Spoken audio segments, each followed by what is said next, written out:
Bien. Alors, on veut donc parler du corps des blindés de l'armée israélienne, dont vous voyez là les insignes. À droite, le tag Kumtas que les tankistes portent sur leur béret. Au centre, l'insigne des blindés, le drapeau des blindés. Chaque arme de l'armée a deux couleurs, un drapeau de deux couleurs, vert et noir. C'est le corps des blindés. Et en dessous, vous avez les quatre brigades de l'arme blindée. L'école, c'est la brigade 460, et puis trois brigades d'actifs. C'est ce qu'il y a actuellement dans la salle. Il fut un temps, il y avait beaucoup plus, mais sont passés par là des généraux avec une conception qu'on n'a plus besoin de tanks dans les guerres modernes. C'est fini. La dernière guerre de tanks, c'était la première guerre du Liban. Depuis, on a juste un petit peu de terreur par ici, par là, donc avec beaucoup d'informatique et quelques missiles très très pointus, on règle tous les problèmes. On a compris maintenant qu'on ne peut pas se passer du corps des blindés. Alors on va commencer par la musique, bien sûr la musique des corps des blindés.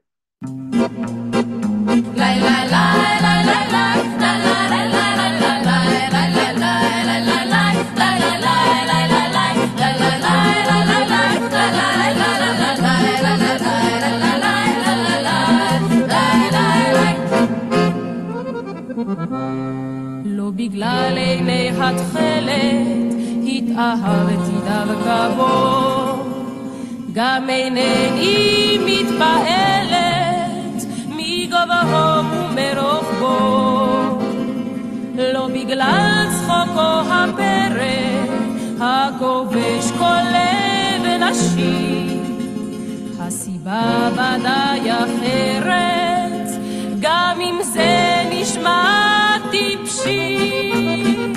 הוא פשוט שריונר, לא פחות ולא יותר, קצת נחמד, קצת נבזה, זה הכל, זהו זה. הוא פשוט שריונר, לא פחות ולא יותר, קצת נחמד, קצת נבזה, זה הכל, זהו זה. Alors la chanson c'était Upashut Chérionnaire, il est tout simplement tankiste, ni plus ni le pachot velo yoter, ni plus ni moins. Alors, avant de commencer de parler des blindés de Tsahal, il faut parler de ce que sont les blindés. Alors, les blindés, c'est une arme qui a été inventée pour la Première Guerre mondiale. Et son but à l'époque, c'est d'écraser les tranchées allemandes, puisque c'est les Anglais qui inventent cette arme secrète. Je rappelle qu'on est en pleine guerre mondiale.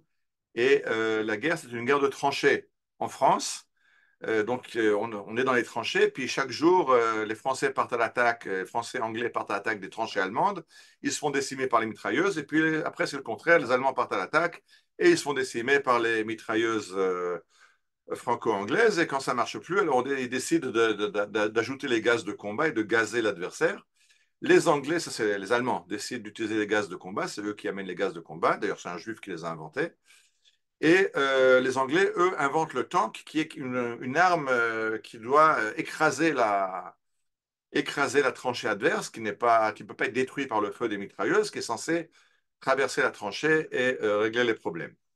Et ce qui est très intéressant, c'est que le premier combat de blindés, le premier engagement des blindés anglais, il faut se rappeler qu'à l'époque, c'est une arme secrète, donc on ne parle pas, on ne donne pas son nom. On parle il y a un nom de code, comme toutes les armes secrètes, et le nom de code, c'est tank. Tank, en anglais, c'est un réservoir. C'est le nom de code secret de cette arme. Et vous voyez là les tanks qui sont avec des palmiers. Alors, vous ne vous trompez pas, il n'y a pas de palmiers sur la Marne. Il ne s'agit pas d'un engagement ni au chemin des Dames, ni de la bataille de la Marne, mais ce sont les premiers tanks qui sont engagés dans la bataille de Gaza, et on les voit là à Gaza. Aujourd'hui, on est passé à quelque chose de tout à fait différent. Là, vous avez le dernier né de la technologie israélienne, mais qui est aussi le plus avancé de la technologie mondiale. C'est le char Merkava. On y arrivera, mais on n'a pas commencé avec le char Merkava. On a commencé dans des débuts beaucoup, beaucoup plus modestes. Ça, c'est un char Merkava à l'entraînement sur le plateau du Golan. Alors, on va commencer par un petit film, juste pour se rappeler de quoi a l'air un tank en 1917. זהו הטנק, הנשק הסודי הבריטי. הוא נחשף לראשונה בפעילות מבצעית בעזה. לאחר שני ניסיונות עקובים מדם לכבוש את עזה בכוח חיל הרגלים, הוכנס הטנק למערכה. אבל גם הוא לא הצליח לשנות את המצב.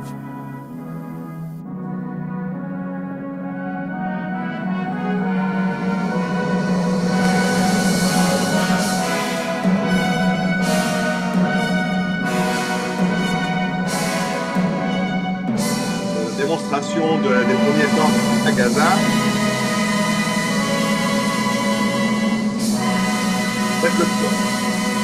Le premier a eu des problèmes techniques, le second est tombé dans un fossé. Ça n'a pas servi à grand-chose. Alors, à gauche, vous avez un tank américain de la Première Guerre mondiale. C'est minuscule. Il y a 2 soldats. Et regardez la taille du tank par rapport à la taille du soldat. Il y a un tout petit canon. Il y a un chauffeur et un commandant. Et ça, c'est un char à droite, le C2, qui est un char français d'après la fin de la Première Guerre mondiale. Regardez ce que c'est. C'est quelque chose d'impressionnant, de terrifiant, avec 2 tourelles, avec 2 canons, avec je ne sais plus quoi de mitrailleuses. Regardez, rien que l'équipage comprend plus de 10 soldats. Ça, c'était le roi des tanks. Bon, c'est tellement lourd que d'abord, il ne pouvait pas le transporter. Il fallait des trains pour le transporter. Il n'y a pas sur la route, impossible de le transporter. Et puis, c'est tellement complexe qu'il tombait en panne tout le temps. En fait, ça n'a pas énormément servi à l'armée française. Enfin, c'était le fleuron de l'armée française, un char absolument terrifiant, avec un équipage de 10 personnes, de plus de 10 personnes. Et j'arrive maintenant en Eretz Israël avec nos premiers blindés, les blindés de la guerre de 48. Alors, vous vous rappelez qu'en 48, les Arabes ont compris que la faiblesse du Yishuv, la faiblesse des Juifs, ce sont les routes. Et ils commencent à bloquer, à faire des embuscades sur les routes qui conduisent aux différents villages. C'est comme ça que la route du Gush Etzion au sud de Jérusalem est bloquée. La route qui va vers Yechiam en Galilée est bloquée. Et on réagit à ces embuscades en inventant des blindés faits maison. Ce que vous voyez devant vous, on appelle ça les sandwichs. Pourquoi les sandwichs? C'est le titre du sandwich au Merkava. Pourquoi le sandwich? Parce qu'en fait, c'est un camion normal, ou là, il s'agit d'un autobus, qui est couvert d'une protection. La protection serait 2 plaques de tôle avec une plaque de bois au milieu. Donc, un sandwich. Et c'est comme ça qu'on protège l'autobus. C'est pas très efficace parce que ça ajoute un poids énorme à l'autobus qui a déjà du mal à monter dans les montées de Jérusalem ou dans les montées du Kfar Etzion. Et vous voyez qu'il y a quelques meurtrières sur le haut pour que les soldats à l'intérieur, les soldats de la Haganah et du Palmar, puissent faire le coup de feu quand ils sont attaqués. Mais en général, très vite, les Arabes ont compris, ils tirent dans les roues pour crever les roues, ils tirent dans le moteur pour bloquer le moteur. Et une fois que le Meshtourian, le blindé, est coincé, ben, il n'y a pas d'armement dedans. Il n'y a, a pas de tank, il n'y a, a pas de canon, il n'y a pas de mitrailleuse. Il y a uniquement les pistolets, les fusils des soldats qui sont à l'intérieur. Mais c'est comme ça qu'a commencé le corps des blindés de Tsahal. On appelait ça des Meshourianim, des blindés. Et ce sont des voitures civiles un petit peu renforcées pour forcer le blocage.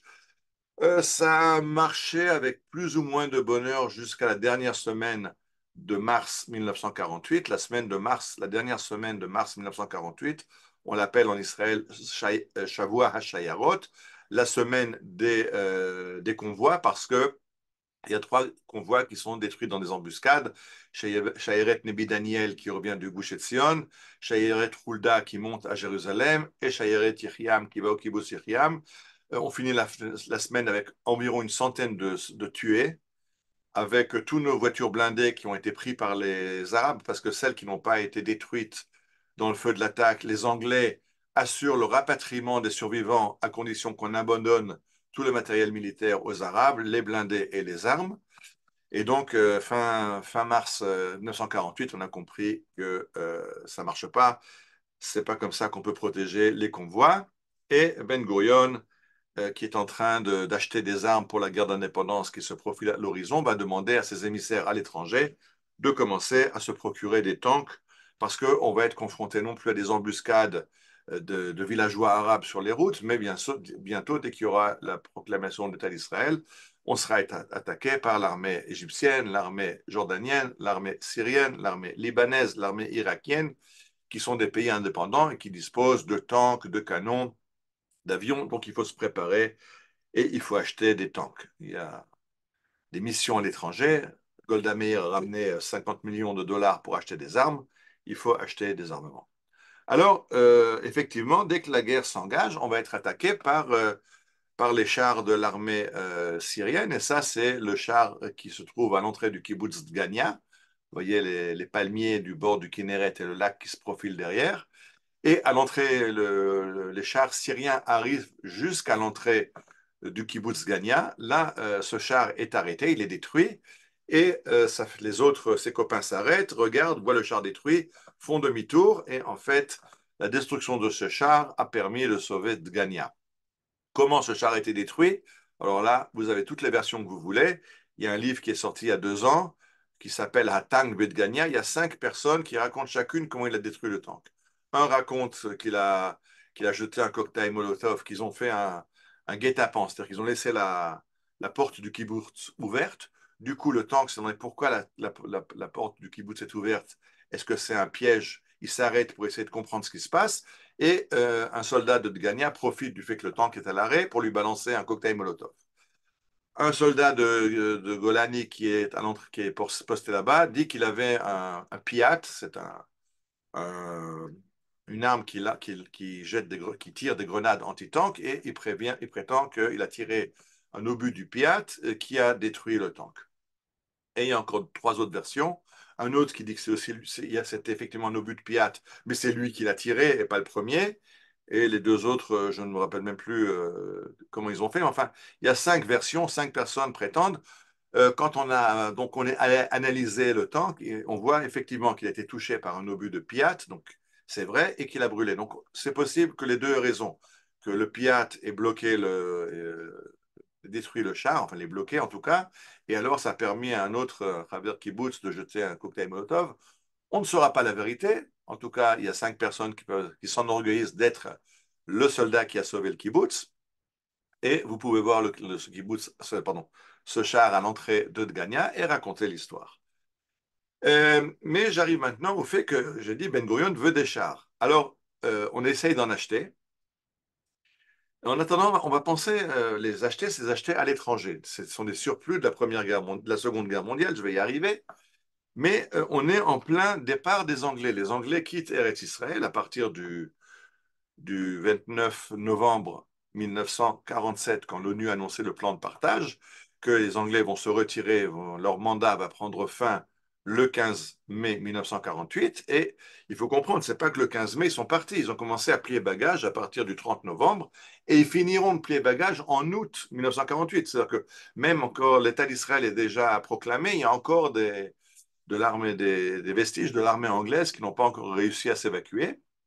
Et ils décident donc d'évacuer leur matériel militaire vers l'Angleterre. Donc les tanks, les chars qu'ils avaient en Eretz Israël se replient vers le port de Haïfa pour être emmenés en Angleterre. Alors, on arrive à convaincre deux soldats, deux commandants de chars de l'armée anglaise à déserter et à venir avec leurs chars chez nous et nous apprendre à nous en servir. Et c'est comme ça qu'on achète nos 2 premiers tanks Cromwell.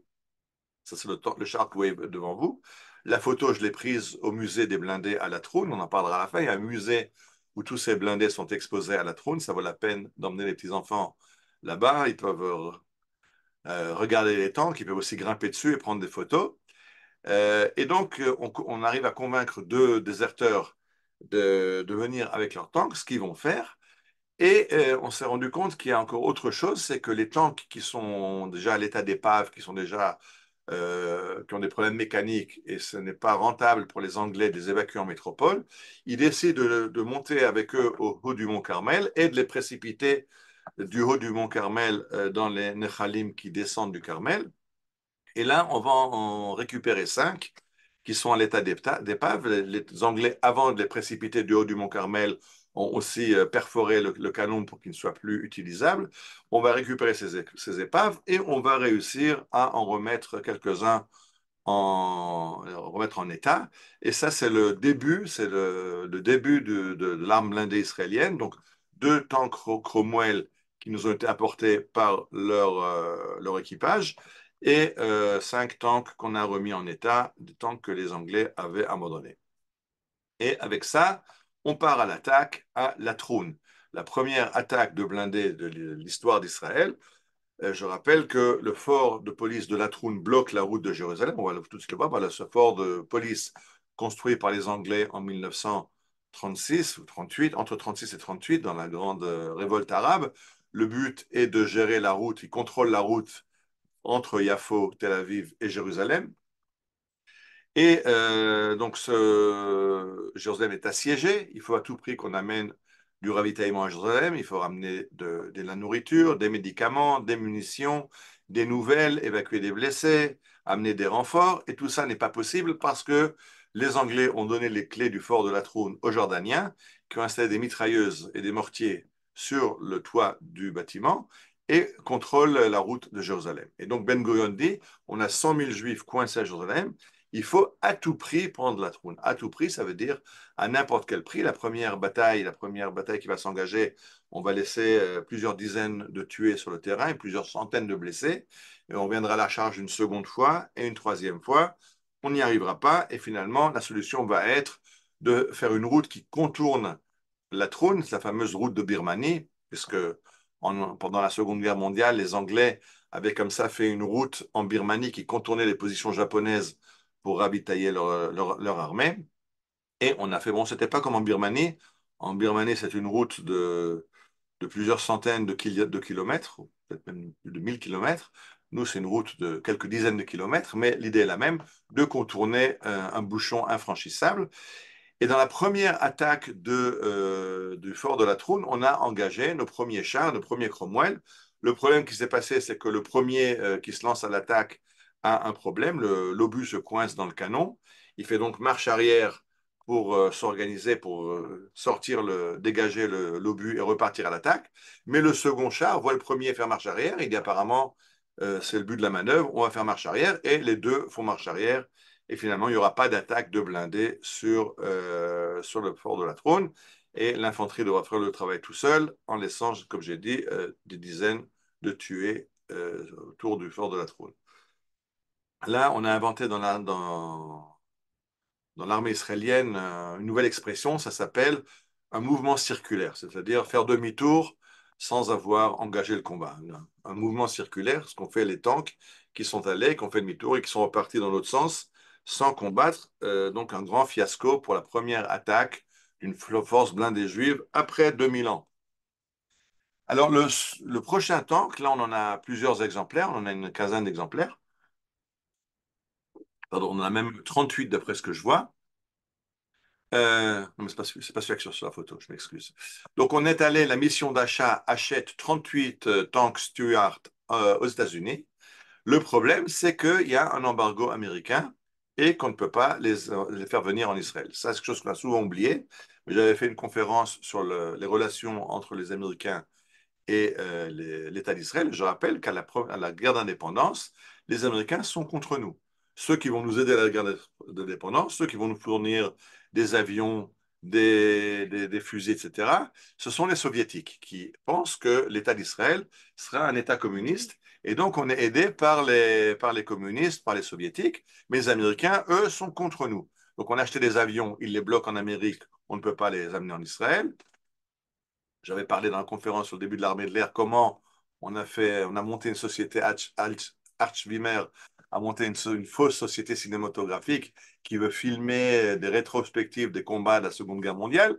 Et dans le cadre du filmage de ce film documentaire, les avions s'envolent et vont vers les Açores et ils arriveront finalement en Israël. On a essayé de faire la même chose avec les tanks, de dire aux Américains que c'est des tanks qui vont être livrés au Mexique et au Mexique des années vers Israël, mais les Américains n'ont pas été dupes et les tanks ont été bloqués en Amérique. Alors, ce qu'on a fait, on a voulu acheter des tanks français. Et on a acheté 10 tanks légers Hotchkiss. Vous voyez dans la photo le Hotchkiss, c'est un tank léger construit par la France avant la Seconde Guerre mondiale. Et on en a 10 comme ça. Regardez juste le prix. 41 000 dollars, alors que le tank américain qui était meilleur nous a été vendu pour 8 000 dollars. Donc, c'était très cher. Mais on achète ce qu'on peut. Quand ils arrivent ici, ils sont dans un état technique catastrophique, mais c'est ce qu'on a, alors c'est avec ça qu'on va combattre. Et ce qui est intéressant, c'est que sur un de ces tanks, celui qui est au musée à La Troune, on a retrouvé à l'intérieur des graffitis nazis. Donc c'est un tank construit par les Français en 1939. Dans la débâcle, il a été capturé par les Allemands qui l'ont incorporé dans le corps blindé allemand. Je ne sais plus si c'est la Waffen-SS ou la Wehrmacht, mais en tout cas, il a été utilisé par les Allemands.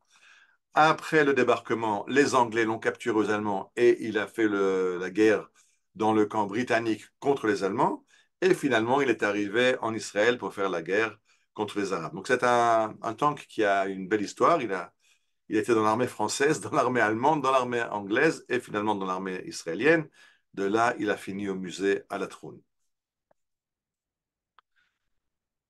Et on arrive maintenant, après la guerre d'indépendance, il faut quand même qu'on se dote d'une force blindée et on va acheter des tanks américains, un tank Sherman. Le tank Sherman, c'est le héros de la Seconde Guerre mondiale. Si vous voyez des films américains, le débarquement, ou c'est le jour le plus long, ou le film Fury, il y a quelques années, c'est le char qui va libérer Buchenwald. Les Américains en ont fabriqué 50 000. Il faut comprendre qu'au début de la Seconde Guerre mondiale, les Américains n'ont pas une grande force blindée. Mais quand ils rentrent dans la guerre, Roosevelt veut dire qu'il faut construire des chars et en grande quantité. Et ils vont sortir 50 000. Au maximum de la cadence, ils vont produire 2 chars chaque heure. Et beaucoup de modèles de Sherman. Un des Sherman est le Sherman amphibie qui va débarquer en Normandie. Un char qui est censé flotter, mais enfin, beaucoup ont flotté sous l'eau et ont coulé avec l'équipage. Ça, c'est un autre problème. Mais en tout cas, on achète des chars Sherman. Mais comme je l'expliquais, les Américains, très sympathiques, font un embargo sur Israël. Et donc, on achète ces Sherman comme surplus à l'armée italienne, à l'armée française. On ne les achète pas aux Américains. C'est des chars que les Américains avaient fournis à leurs alliés et on les achète aux alliés des Américains. On en achète, je dis, aux Italiens, aux Anglais, mais c'est le premier tank sérieux, le Sherman, qui va être le char de l'armée israélienne jusqu'à la guerre des 6 jours. Ceux qui se rappellent, je pense on le voit juste après. Non, ça on voit le Sherman. Le Sherman, on en a fait beaucoup de versions après en Israël. On en a acheté pas mal parce que plus tard les Américains accepteront de nous en vendre. Et finalement, on va prendre le corps du char, on va ôter la tourelle et en faire des canons automoteurs, on va en faire des mortiers, des lance-missiles. Enfin, le corps du char va nous servir dans beaucoup de configurations. Ces chars qu'on a achetés donc en surplus, au mauvais état, aux Anglais, aux Italiens, on va d'abord, avec la collaboration des Français, on va leur mettre un canon qui est en fait une copie du canon du Panzer allemand. Donc, de nouveau, après la guerre, les Français ont mis la main sur des Panzers allemands, copient le canon du Panzer qui est très efficace, et c'est le canon du Panzer allemand qui va équiper les Sherman américains achetés en Italie pour les chars de l'armée israélienne.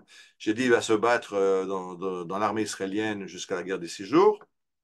Ça va même continuer un petit peu jusqu'au début de la guerre du Kippour. Et finalement, l'armée israélienne passera à des chars plus modernes, plus puissants. Et on donnera, mais ces chars continueront à combattre, puisqu'on va les fournir, ceux qui nous restent, on les fournira à l'armée du Sud-Liban. Vous vous rappelez qu'il y avait une armée du Sud-Liban qui était équipée par Israël et qui aidait Israël à maintenir l'ordre au Sud-Liban. Et on leur a fourni les chars dont Israël n'avait plus besoin. Les autres, on les a vendus. Euh, on arrive maintenant aux années de 1950, qui sont les grandes années de l'amitié franco-israélienne, les années où on va être équipé entièrement de matériel français, mais je rappelle, ce n'était pas gratuit. C'est parce que les Français ont voulu, on n'en a pas, on n'a jamais parlé. Il faudrait faire une conférence sur l'affaire de Suez, qu'on appelle en hébreu Mifsa Kadesh, l'opération de Kadesh. C'est la guerre de 1956, quand Israël a, en 3 jours, pris le Sinaï. Les Anglais et les Français voulaient récupérer le contrôle du canal de Suez qui avait été nationalisé par les Égyptiens. Comme en pleine décolonisation, ils ne pouvaient pas décemment attaquer l'Égypte, ils ont demandé à Israël de faire le boulot pour eux. Israël, vous allez attaquer l'Égypte, vous allez prendre le Sinaï, et quand vous serez aux rives du canal de Suez, ben, on viendra vous soutenir, on va envoyer des parachutistes qui vont sauter sur Port Saïd, et on va reprendre le contrôle du canal de Suez. Israël avait dit d'accord, mais on n'a pas d'armes modernes, on n'a que des vestiges de la Seconde Guerre mondiale, des Groutaot, des carcasses. Et donc la France a commencé à armer massivement Israël. C'est l'époque où l'armée de l'air va recevoir les mystères, les ouragans, les vautours et finalement les mirages. l'armée de terre recevra les chars AMX. Et c'est l'époque aussi où la France nous aidera à construire l'usine de textile de Dimona, qui n'a jamais réussi à produire la moindre chemise. L'euphémisme, c'est le réacteur atomique israélien construit par la France dans les années 50. Alors, on a acheté des chars AMX, vous le voyez, c'est un char léger. Euh, et en parallèle, pardon, je m'excuse. Oui, on va aider les Français à tester ce char dans les conditions du désert, à l'adapter à la chaleur du désert, au sable du désert. Et c'est ce tank qui va être le tank principal qu'on a pour la guerre des 6 jours. Donc on avait les Sherman achetés en surplus américain ou américain et les, euh, les AMX français. Le problème, c'est un char léger et son canon n'est pas assez performant pour se mesurer avec les nouveaux chars russes qui ont été fournis par les Russes à leurs alliés égyptiens, syriens et jordaniens.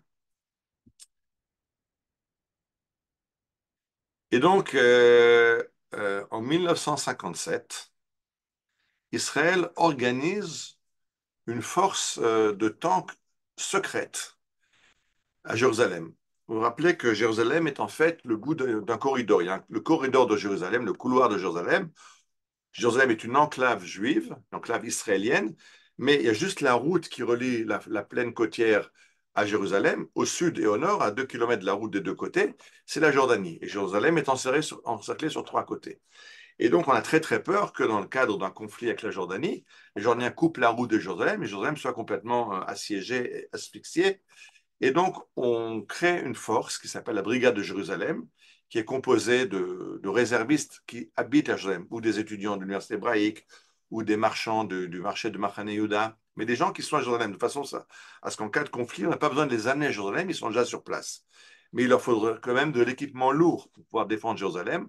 Alors, on va les doter d'artillerie, de canons. Comment est-ce qu'on fait ça? C'est interdit par les accords de cessez-le-feu de 1949. On va demander aux Jordaniens de nous permettre d'amener quelques chars pour faire un défilé à Yom HaAtzmaut en 1958. Et la nuit qui suit le défilé, on va inviter les observateurs de l'ONU à fêter le Yom HaAtzmaut avec beaucoup de boissons. Et donc, ils ne compteront pas bien les chars et ils n'arriveront pas à compter, se rendront pas compte que tous les chars qui sont venus défiler ne sont pas repartis à Tel Aviv et une section est restée et cachée près de Jérusalem et elle sera très importante à la guerre de- des 6 jours, puisque c'est les premiers tanks engagés quand la guerre éclate et que les Jordanie attaquent Jérusalem, mais directement les chars de la brigade de Jérusalem entrent en action pour sauver les quartiers juifs de Jérusalem. Alors ça, ce sont des tanks Sherman qu'on avait cachés près du Sataf dans la montée de Jérusalem. En 1966, on décide qu'il faut quand même moderniser nos chars. Les AMX, les Sherman, c'est des chars, des chars trop légers. J'ai dit, bon, leurs canons ne peuvent pas se mesurer avec les forces blindées égyptiennes, jordaniennes, syriennes. Et donc, on se tourne vers les Anglais qui décident de nous fournir un char qui est extraordinaire. C'est le Chieftain, qui est un char lourd de 50, je ne sais plus, enfin, très, très, pardon, pas le Chieftain, le Centurion. Le Centurion, qui est un char lourd et qui a un canon très puissant, vous le voyez devant vous, sur le plateau du Golan. Ça, c'est vraiment un char de dernière génération. Et les Anglais décident de le moderniser. Ils nous en vendent un petit peu et il y a une action conjointe entre Israël et les Anglais pour le moderniser et l'améliorer. Mais finalement, en 1969, les Anglais annoncent ah non, ben, on ne vous les fournira pas. Merci de nous avoir aidés à les moderniser. En fait, déjà un an avant, en 68, ils ont déjà décidé qu'ils ne les fourniraient pas à Israël, mais ils ont continué la coopération pour qu'on les aide à améliorer le système de tir, le canon, etc. Donc, on a fait notre partie du job, mais ils nous ont dit, ben, voilà, maintenant, on ne livre pas. Ça nous rappelle un petit peu ce qui va se passer avec les Français, les vedettes de Cherbourg, avec d'autres armements. Et c'est là qu'Israël a décidé, on ne fait plus confiance aux Européens, aux Américains pour notre armement. Il faut qu'on soit indépendant et qu'on puisse se défendre. Et c'est là qu'on va lancer le programme de développement d'un char israélien. Je rappelle, à l'époque, Israël compte à peine 3 millions d'habitants. C'est un pays très pauvre. C'est pas du tout l'État d'Israël de 2025. Et on s'est lancé dans une aventure incroyable de construire un tank lourd à partir de rien, sans avoir aucune industrie qui est capable de produire ce char. Et on va réussir en 10 ans à produire le premier char Merkava. Alors, ce qui est intéressant, c'est donc le char israélien, parce qu'on avait acheté l'ancien modèle. Ils avaient fourni l'ancien modèle, le Centurion qui fonctionnait à l'essence. L'essence, c'est catastrophique pour un char parce que s'il est touché par un obus, l'essence, ça explose. Donc Israël va le moderniser. On va en faire un char adapté à Israël avec un moteur diesel. On va améliorer le canon, on va améliorer beaucoup de systèmes, plus avec les Anglais, pour nous-mêmes. Et on a comme ça 400 chars de ce modèle, le modèle ancien que les Anglais nous ont fourni. C'est le modèle nouveau qu'on les a aidés à développer, qu'ils ne nous fournissent pas. Et, euh, et en fait, on va encore se doter de pas mal de chars qu'on a pris à l'ennemi, parce que ce char a été fourni par les Anglais aux Jordaniens.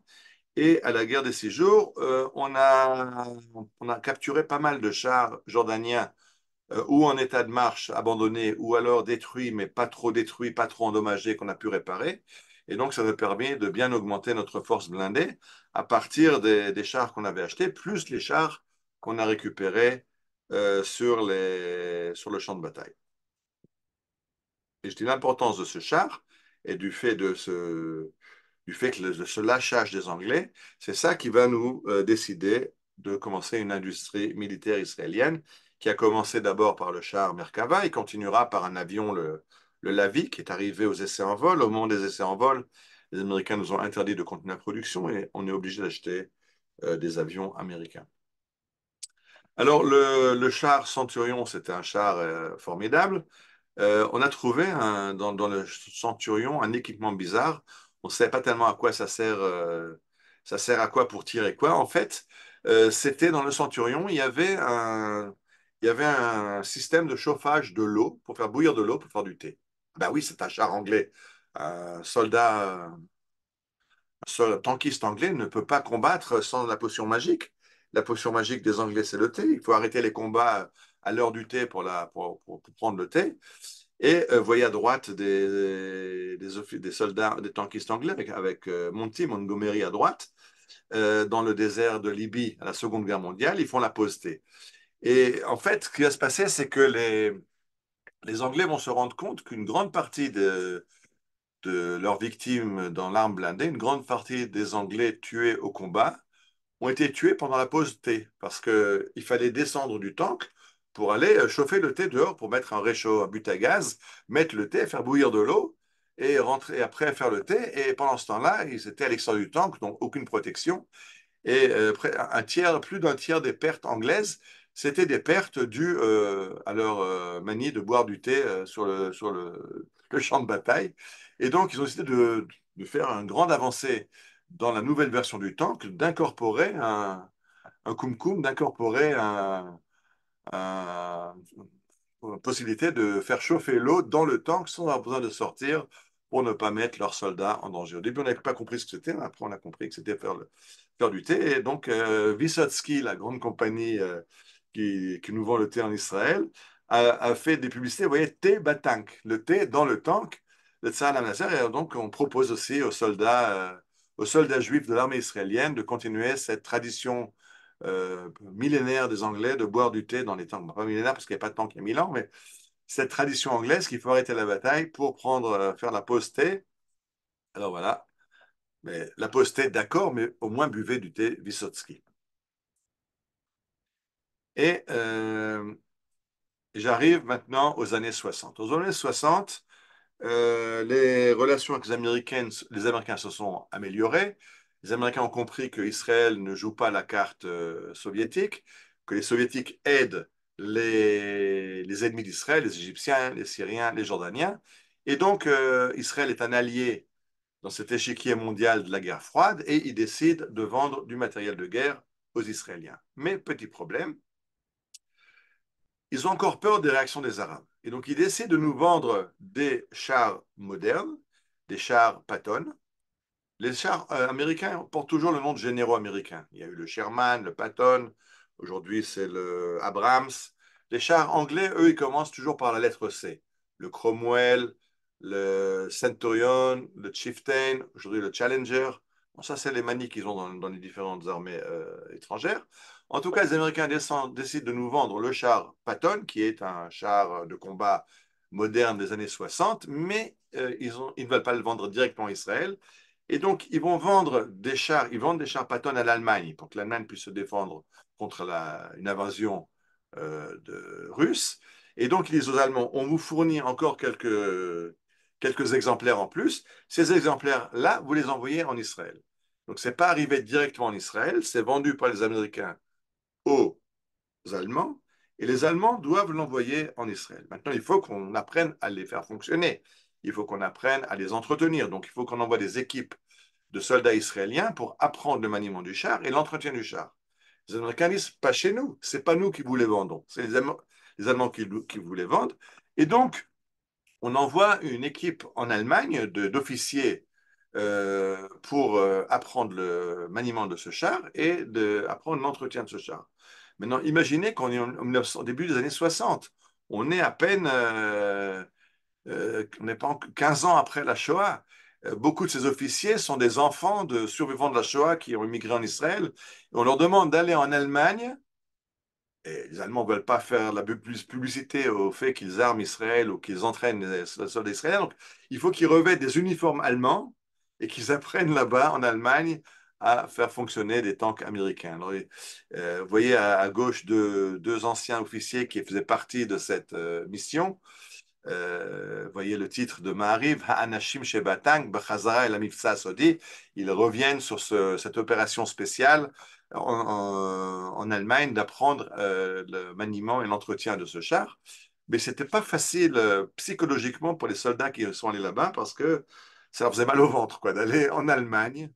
À l'époque, on ne se promenait pas en Allemagne, on n'achetait pas l'allemand, c'était encore on se rappelait encore en Israël les bagarres qu'il y a eu pour les Wiedergutmachung quand les Allemands ont décidé de payer des dommages de guerre à Israël. C'était terrible en Israël.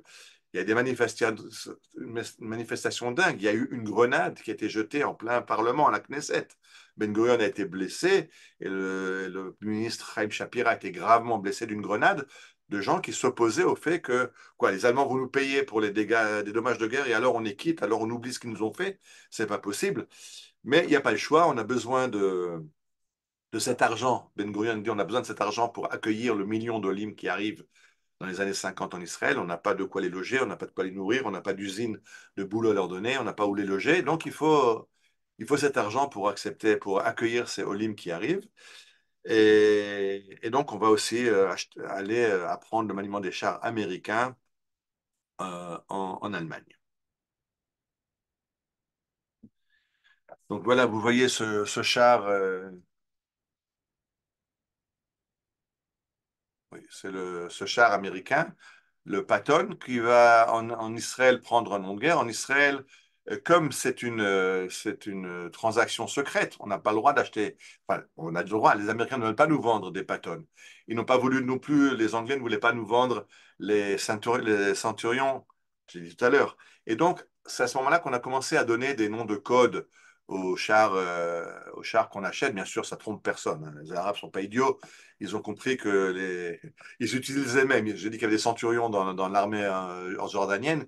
Quand ils voient des centurions face à eux, ils comprennent que ça vient d'Angleterre. Mais le centurion en Israël, on l'appelle le shot. Shot, c'est un lance-pierre, le tir.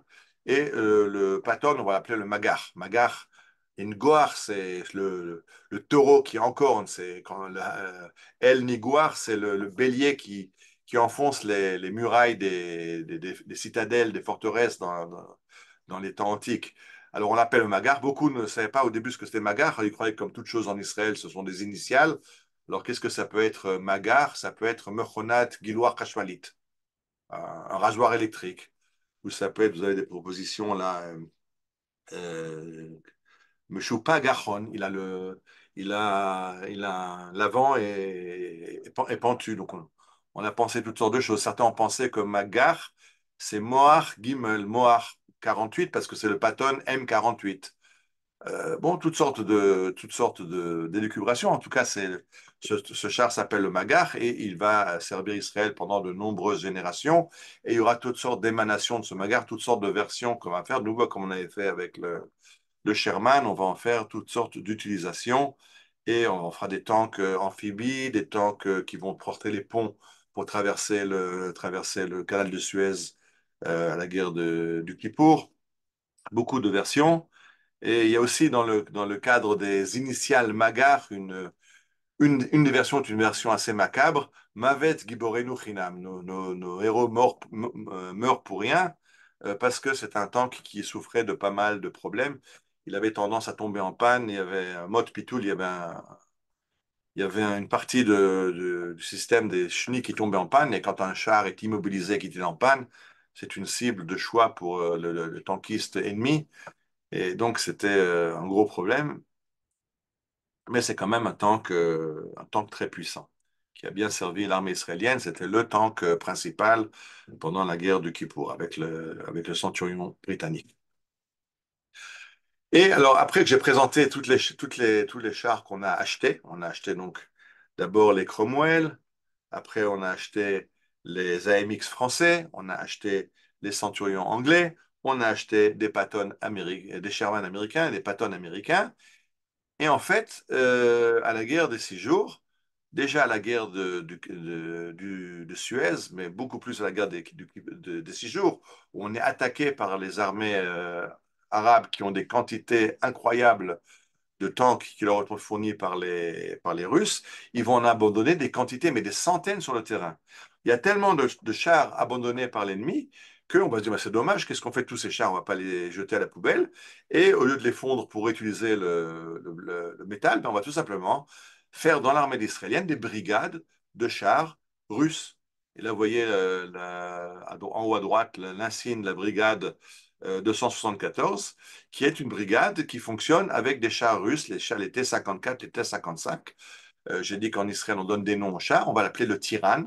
Le Tyran, vous voyez là des soldats israéliens qui sont sur le char, le T-55 russe. C'était la hantise des Israéliens. Faut pas oublier que je vais en parler après, mais je peux déjà l'avancer, c'est que les chars, le char, il a trois fonctions. Une fonction, c'est il est très mobile, il a des chenilles, il est tout terrain, il va partout, il a un moteur très puissant. Deuxièmement, il a une puissance de feu énorme, il a un canon, il a des mitrailleuses, il a des mortiers. Et troisièmement, il a un blindage qui protège l'équipage. Maintenant, en ingénierie, chacun des trois atouts du tank vient au détriment des autres. Si vous faites un blindage très épais qui protège bien l'équipage, le tank sera trop lourd, il sera beaucoup plus lent. Si vous voulez mettre plus d'obus, il y aura moins de blindage. Donc, il y a toujours un trade-off, il faut choisir qu'est-ce qui est le plus important. Et pour les Russes, le bien-être de l'équipage, c'est vraiment le dernier de leurs soucis. Donc, c'est un tank où l'human engineering est basique, c'est un tank qui n'est pas du tout agréable. Bon, c'est pas que dans les autres tanks, c'est très sympathique de passer des journées dans un tank, mais le Tyran, c'est le pire de tous les tanks Katsal, et c'est aussi le tank le moins protégé. Donc, c'est la hantise des équipages qui se battent sur Tyran. Vous voyez qu'on leur a mis des boîtes sur la touba, la partie, sur le tank. Le but, c'est de les différencier des tanks T-54 et T-55 encore utilisés par nos ennemis, parce que il faudrait éviter qu'au combat, nos propres forces sur Centurion ou sur Patton croient qu'il s'agit de tanks ennemis et leur tirent dessus. Donc on essaie d'abord le marquage, vous voyez, le bête, pardon, la lettre bête qui est dessus, et les boîtes qu'on a mis, ça permet de transporter de l'équipement, mais c'est surtout pour les différencier des chars utilisés par nos ennemis. Et on arrive donc maintenant à la guerre du Kippour. Alors, la guerre du Kippour, c'est d'abord la guerre des 6 jours, et déjà une guerre de blindés. Bon, le début, bien sûr, c'était l'armée de l'air. C'était l'opération qui a détruit détruit les aéroports égyptiens et après Jordaniens syriens dans les premières heures du conflit, mais après c'était un combat de chars, mais surtout beaucoup plus la guerre du Kippour. Et on a été sauvé, Israël a été sauvé par la bravoure des tankistes.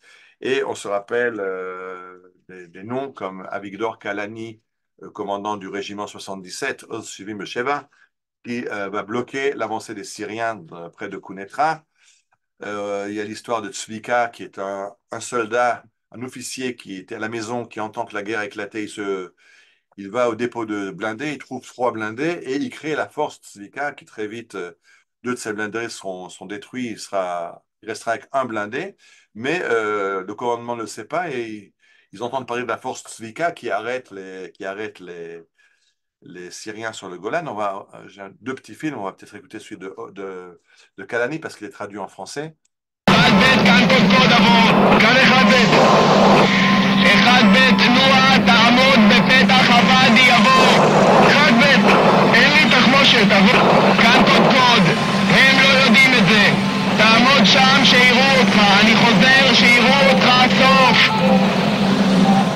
יכול להיות שברגע זה שלחתי את האיש למוות?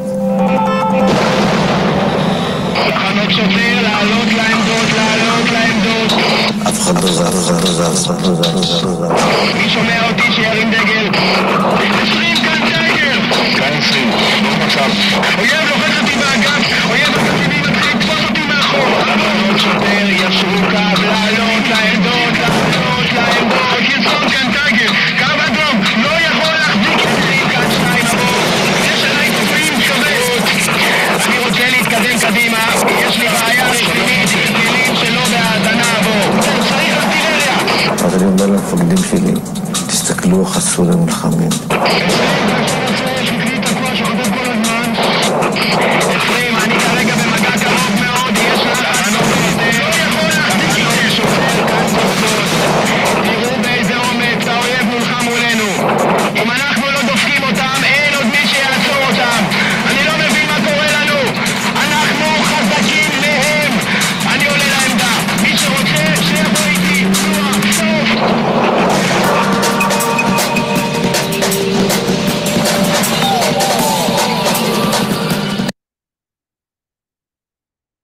Bon, ce sont donc les dignes parents des tankistes aujourd'hui. On voit la bravoure et l'abnégation de ces soldats, comme il explique. Il y a un passage à très étroit, il demande à un tank de se mettre dans le passage pour le bloquer, pour bloquer les Syriens. Il dit, je n'ai plus de munitions. Il dit, oui, mais les Syriens ne savent pas. Donc tu vas te mettre, ils vont te voir, ils vont avoir peur. Et le soldat, il obéit, mais il a compris que si les Syriens ouvrent le feu, il est foutu. Il peut pas les arrêter, il n'a plus de munitions. Mais effectivement, la ruse de Kalani a marché parce que quand la colonne syrienne avance devant ce tank qui bloque la route et qui n'a plus de munitions, le commandant syrien qui ouvre le premier char syrien voit à droite un char syrien détruit la veille, il voit à gauche un char syrien détruit la veille, il ne veut pas être le suivant, il voit le char israélien qui pointe le canon sur lui, il ne sait pas qu'il n'y a pas de munitions, il fait demi-tour et tous les autres font demi-tour.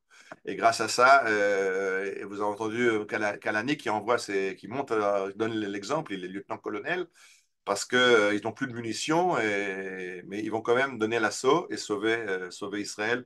Dans le nord, à Petrat Kunetra, les Syriens n'ont pas réussi à passer. Tzvika aussi, qui se bat seul contre... Le combat est engagé entre 1 contre 10 et 1 contre 20, pour comprendre de quoi il s'agit. C'est pas évident pour un jeune garçon de 18 ans, c'est la première fois qu'il part à la guerre, de se retrouver quand devant il y a un tapis de blindés syriens et qu'eux n'ont même pas de munitions. Mais leur bravoure a sauvé.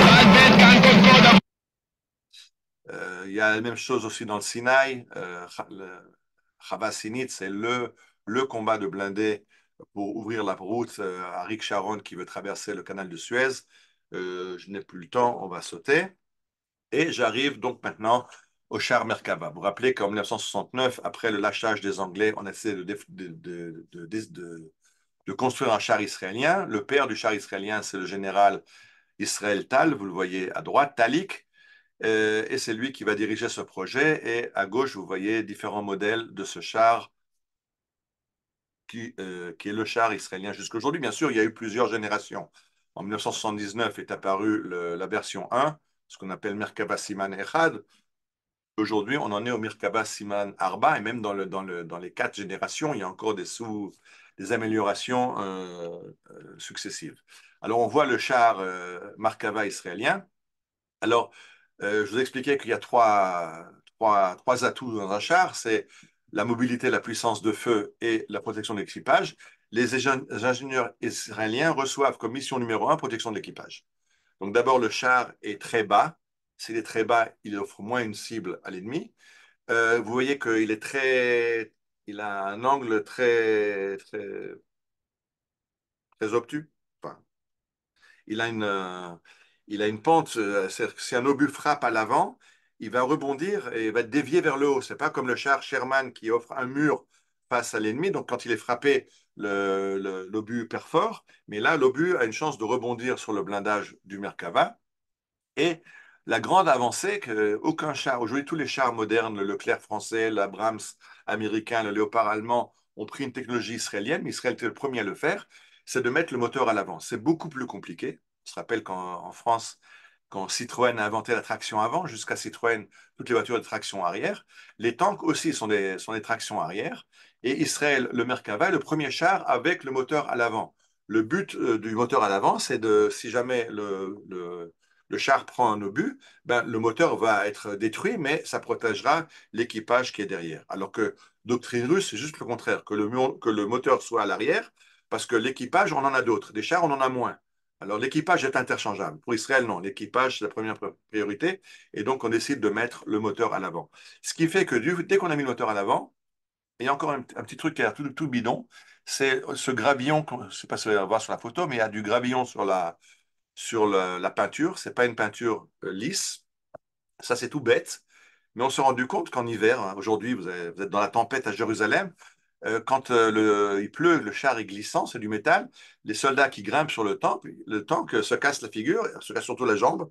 Et donc, avec ce gravillon tout bête, ben, il ne glisse plus et se casse plus la jambe en montant ou en descendant du char.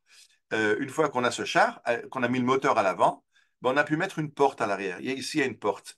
Et ça permet donc de rentrer dans le char. D'abord, un char, avant que le moteur soit à l'arrière, il n'y a pas de porte. Donc, il faut rentrer par la tourelle. Donc, quand les soldats blessés à l'intérieur, très dur de les évacuer, très dur de rentrer dans le char pour quelqu'un qui est blessé. Là, maintenant, il y a une porte, donc on peut rentrer, sortir, et ça va devenir même une ambulance, puisqu'on peut même mettre une civière et évacuer un soldat sous le feu, puisque le tank est bien protégé, et on peut l'évacuer. Donc aujourd'hui, on a un tank Merkava qui est tank ambulance, ce qui permet de sauver beaucoup de vies de soldats.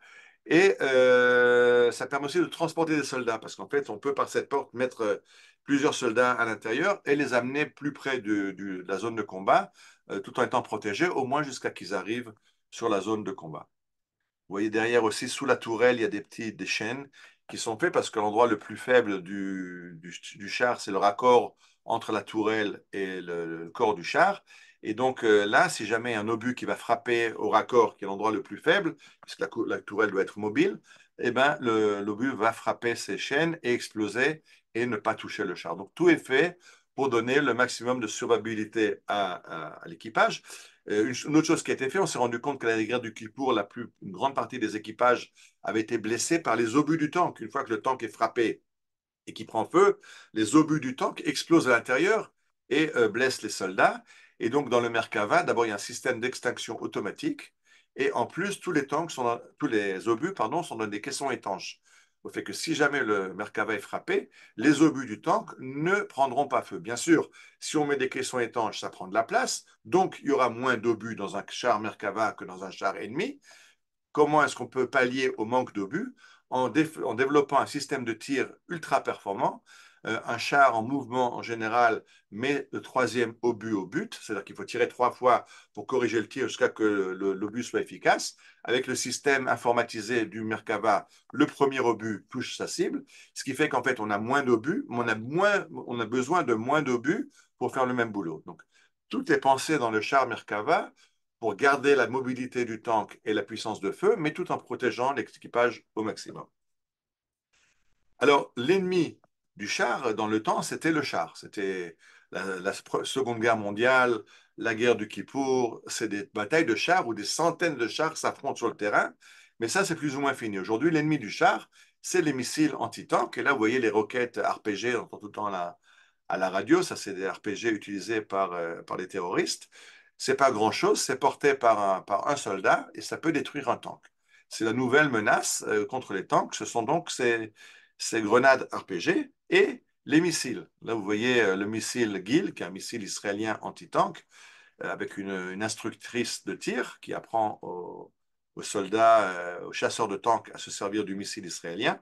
Ça, c'est la nouvelle menace qui menace les chars. Donc, plus encore que les tanks ennemis. Je rappelle que dans la doctrine israélienne, on est en paix avec l'Égypte, on est en paix avec la Jordanie, l'armée syrienne n'existe plus. Donc, en fait, notre problème, ce sont les terroristes qui, eux, ont des missiles. Alors, comment se mesurer avec ces missiles? Et bien sûr, aussi, à l'époque, il y avait encore le missile était introduit. On a introduit l'hélicoptère de combat qui, lui, était porteur de missiles et c'est le chasseur de tanks. Donc, aujourd'hui, le tank est très vulnérable à cause des missiles et à cause des hélicoptères. C'est pour ça que nos grands généraux ont décidé que l'heure de gloire du tank était derrière nous. Le tank est trop vulnérable à tous les missiles et ou portés individuellement ou portés par des hélicoptères de combat. Et c'est pour ça on a plus besoin du tank. Maintenant qu'on comprend qu'on a besoin du tank, parce qu'on ne peut pas gérer le terrain et dominer le terrain ni à Gaza ni au sud-Liban si on n'a pas de tank, il faut protéger le tank de ces missiles. Et alors là, on a inventé un système israélien. Le premier système qu'on avait, c'était au départ, c'était de mettre ces plaques. Vous voyez ces boîtes qui étaient sur le. Ça, c'était la première guerre du Liban. En fait, dans ces boîtes de blindage, il y a des explosifs. Et en fait, quand l'obus ou le missile frappe le tank, il fait exploser les explosifs qui sont dans la boîte et qui dévient l'obus et le renvoie à l'extérieur. Donc, au lieu que le missile frappe le blindage et perfore le blindage, il frappe ces boîtes et il allume ces explosifs qui le dévient. Et ça, c'était la première protection du tank, ce qu'on appelait le blindage réactif. Ça aussi, c'était copié après par les Européens et les Américains, mais c'était développé à l'origine par Raphaël pour protéger les équipages des chars. Et aujourd'hui, il y a bien sûr aussi en plus la menace des drones. Les drones, ils volent au-dessus du char et ils lâchent une grenade dans la tourelle. On a vu ça dans la guerre en Ukraine. C'est comme ça que les Ukrainiens détruisent les chars russes. Et malheureusement, on a aussi perdu des équipages parce que les terroristes, nos voisins, ont copié le modèle d'un drone qui lâche une grenade juste dans la tourelle, puisque le commandant de char est souvent dans la tourelle ouverte.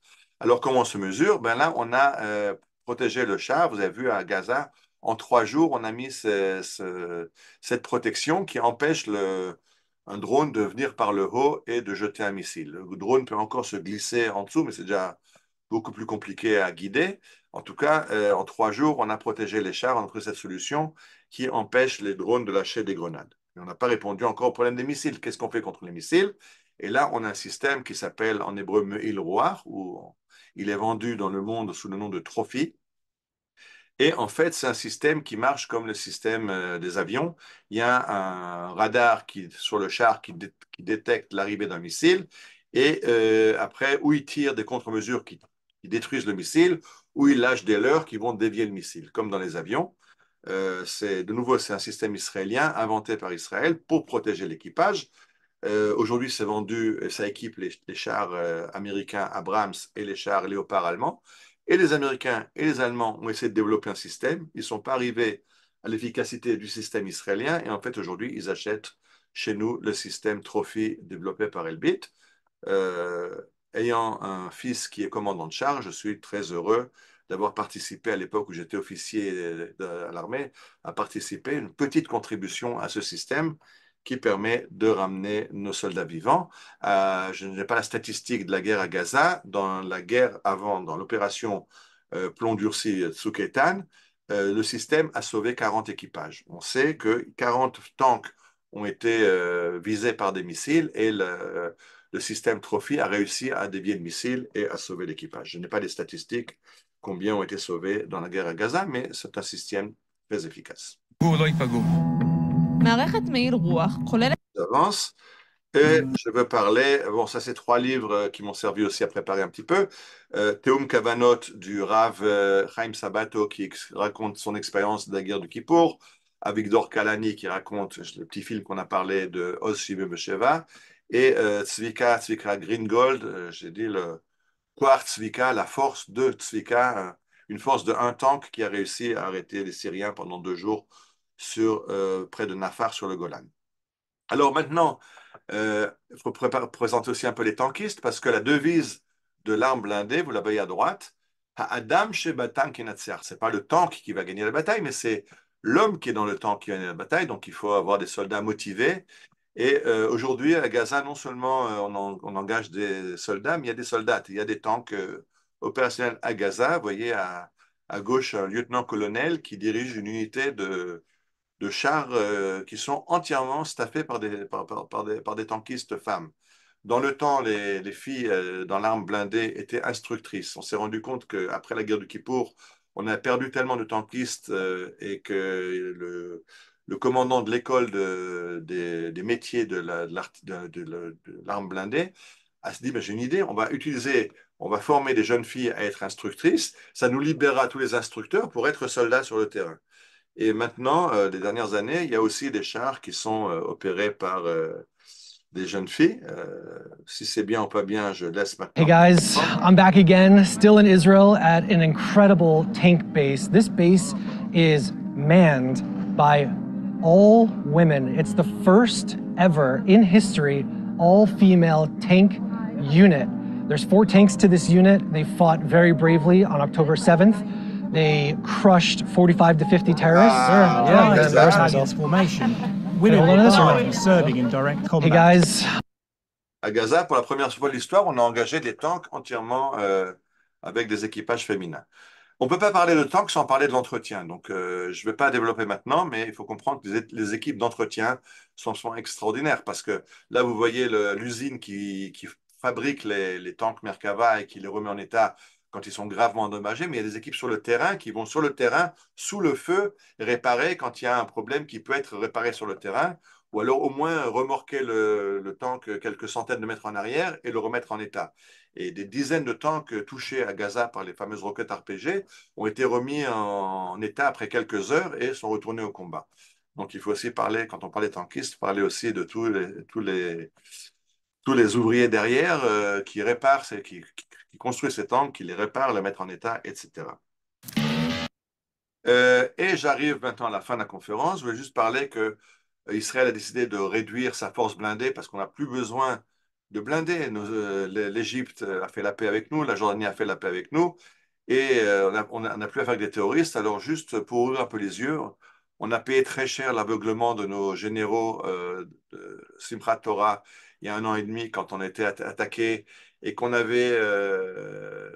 on était entièrement sous le coup du fait que les renseignements savent tout, ils nous préviendront, et puis les hélicoptères et les missiles arrêteront l'ennemi sur la frontière.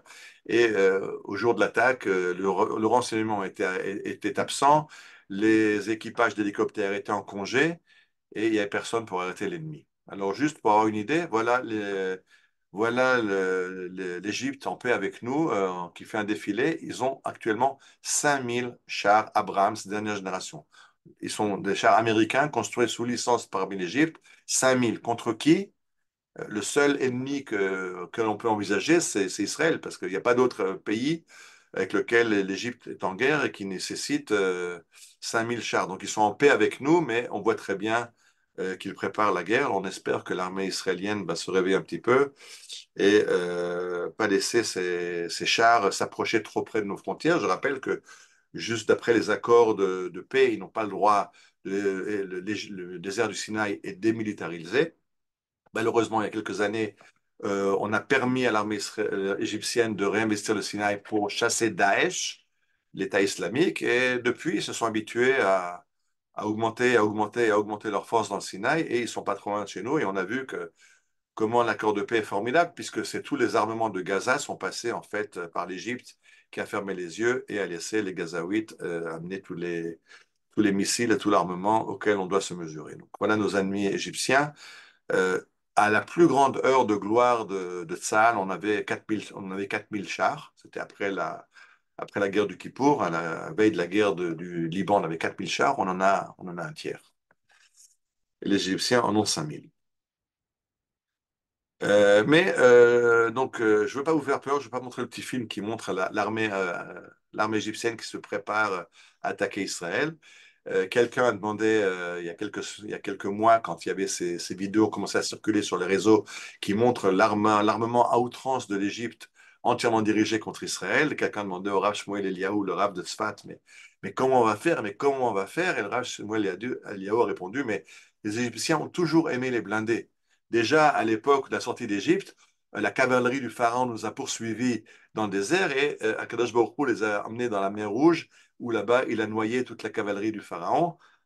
Et dans la Shira, on le rappelle, dans le cantique qu'on a chanté après, Adonai Ish Milchama, Adonai Shemo, Markevot, Paro, Vechelo, Yara, Bayam, Umifrar, Shalishav, Tubo, Yasuf, les chars du pharaon et son armée, Dieu les a jetés, précipités dans la mer, et les meilleurs de ces soldats se sont noyés dans l'eau. Alors, nous disait le Rav Shmuel Eliyahu, n'ayez pas peur, ils ont une grande arme blindée, ils ont toujours aimé avoir beaucoup de chars.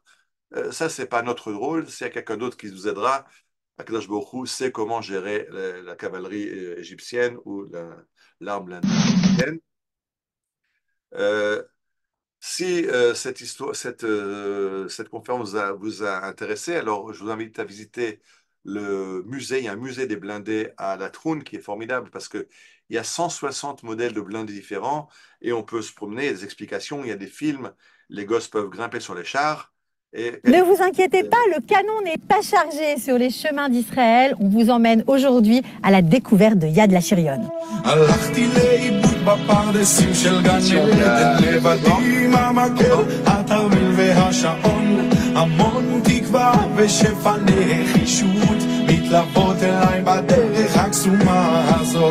Et sur les chemins d'Israël, nous avons décidé aujourd'hui de vous faire découvrir Yad Lashirion. Pour en parler, nous sommes avec Ariel Assaf. Il connaît très bien cet endroit. Bonjour Ariel Assaf. Bonjour Cathy. On est où exactement ici? Alors ici, on se trouve sur le toit du poste de police de La Troune. Un poste de police construit par les Anglais en 1940. On se trouve en plein cœur du pays d'Israël. On est au centre de la vallée de Ayalon. Et sur un carrefour stratégique, puisque vous voyez devant nous la route de Jérusalem, donc qui rejoint Tel Aviv, le port de Jaffa et qui monte vers Jérusalem, et derrière la route numéro 3 qui va vers le sud, vers Ashkelon et vers Ashdod.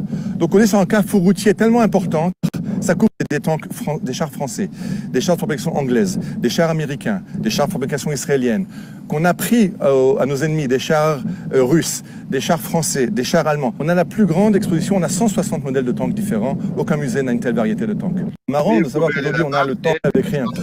Et donc Israël, le général Nasrallah, essaie de faire qui protège mieux, ou porte à la puissance. Bien. Et compte que les avions construits ici dans les en 40. Chercher quelque chose. Voilà. Je cherchais la photo. Je ne sais plus où elle est, de Cathy sur le canon. La puissance de feu, c'est a moins d'obus d'aller se promener à La Troune.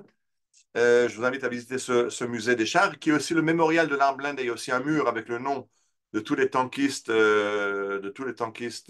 tués dans les guerres d'Israël. Et on a commencé par un chant du Chel HaShirion, je finis par un autre clip avec un chant du Chel HaShirion.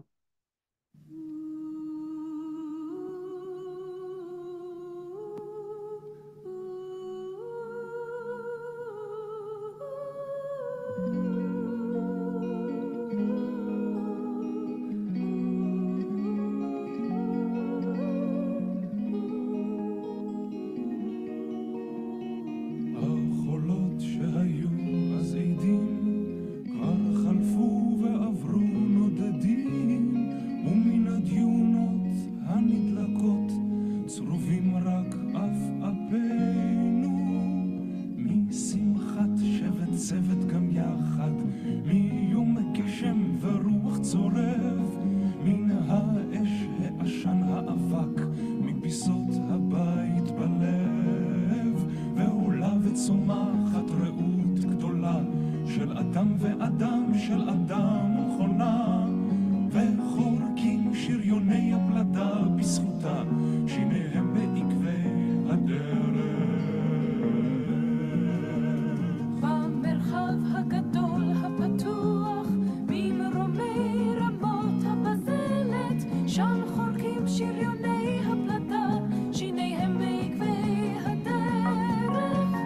משמחת שבט צוות גם יחד, מיום גשם ורוח צורב, מן האש העשן האבק, מפיסות הבית בלב.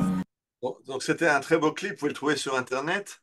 Moi, ce qui m'intéresse dans ce clip, justement, dans cette histoire des blindés, pourquoi je le raconte, bon, bah, elle est intéressante, mais ce qui m'intéresse aussi, c'est de comprendre l'État d'Israël et la Hashgacha, comment que nous aide depuis ces espèces de vestiges que les Anglais laissent et qu'on est obligé de voler ou de remettre en état des carcasses de tanks à ce tank qui est le plus moderne aujourd'hui.